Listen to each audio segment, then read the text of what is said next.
Assalamualaikum warahmatullahi wabarakatuh. Kembali lagi dengan saya, Fauzanur Alifah.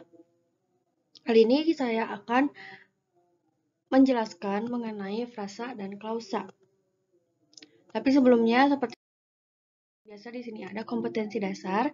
Sebenarnya untuk tata bahasa itu tidak ada kompetensi dasarnya, karena eh, kurikulum sekarang itu berfokus kepada teks. Tetapi tetap saja kita harus mengetahui mengenai tata bahasa karena itu penting ya. Nah, di sini saya mengambil kompetensi dasar ya mengenai teks narasi untuk kelas 7 yaitu 3.3 mengidentifikasi unsur-unsur teks narasi cerita imajinasi yang dibaca dan didengar. 3.4 menelaah struktur dan kebahasaan teks narasi yang dibaca dan didengar. Kemudian untuk keterampilannya ada 4.3 menceritakan kembali isi teks narasi yang didengar dan dibaca secara lisan, tulis, dan visual.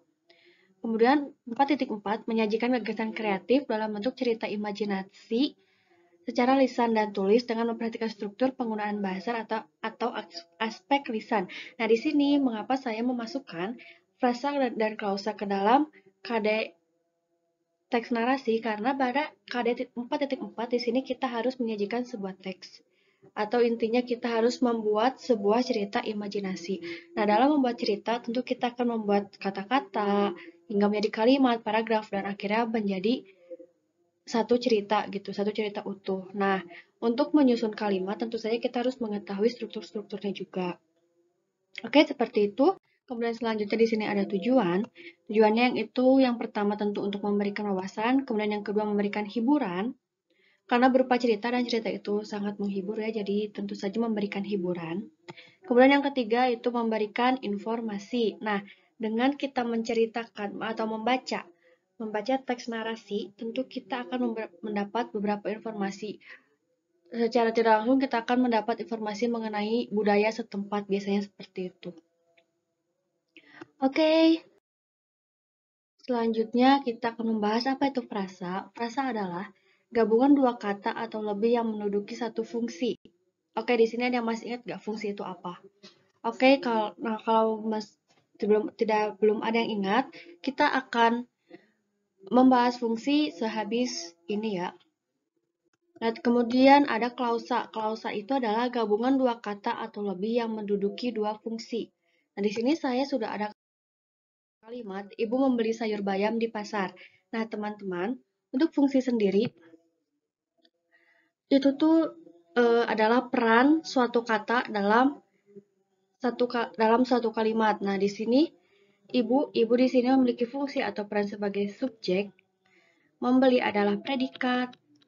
Sayur bayam merupakan objek dan di pasar merupakan keterangan. Nah, teman-teman, SPOK yang selalu kita pelajari ini merupakan fungsi dalam kalimat gitu.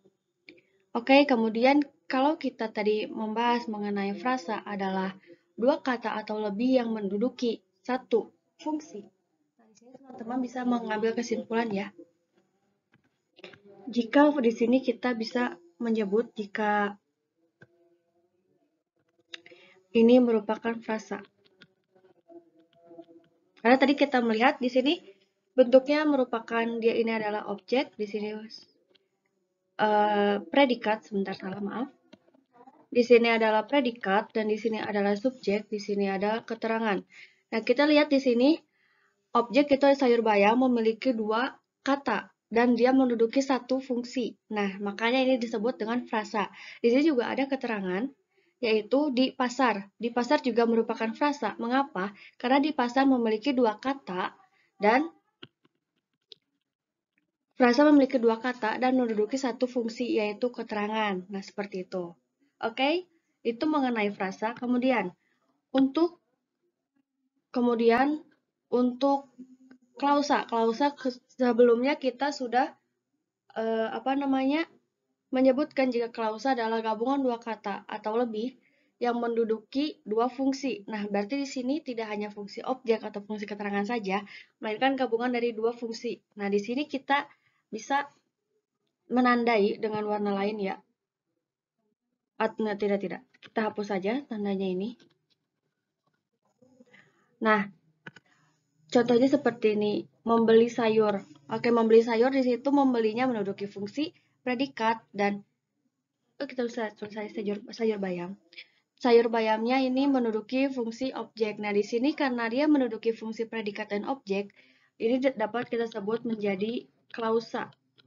Begitu juga dengan kata ibu membeli.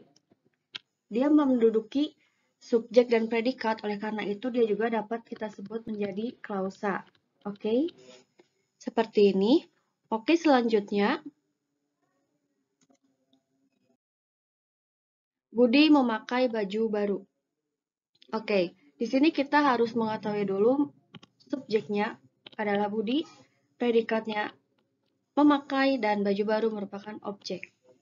Nah, di sini lumayan mudah ya, kita dapat menentukan frasanya, yaitu frasanya hanya satu, yaitu baju baru ini merupakan frasa. Kemudian klausanya ada memakai baju baru, yaitu klausa. Dan Budi memakai, tapi oke, Budi memakai juga merupakan klausa, tetapi ini merupakan kalau jadikan kalimat tidak bisa ya, karena memakai apa gitu, jadi tidak lengkap. Oke, seperti ini. Oke, sampai sini perjumpaan kita hari ini. Wassalamualaikum warahmatullahi wabarakatuh. Sampai jumpa di video selanjutnya.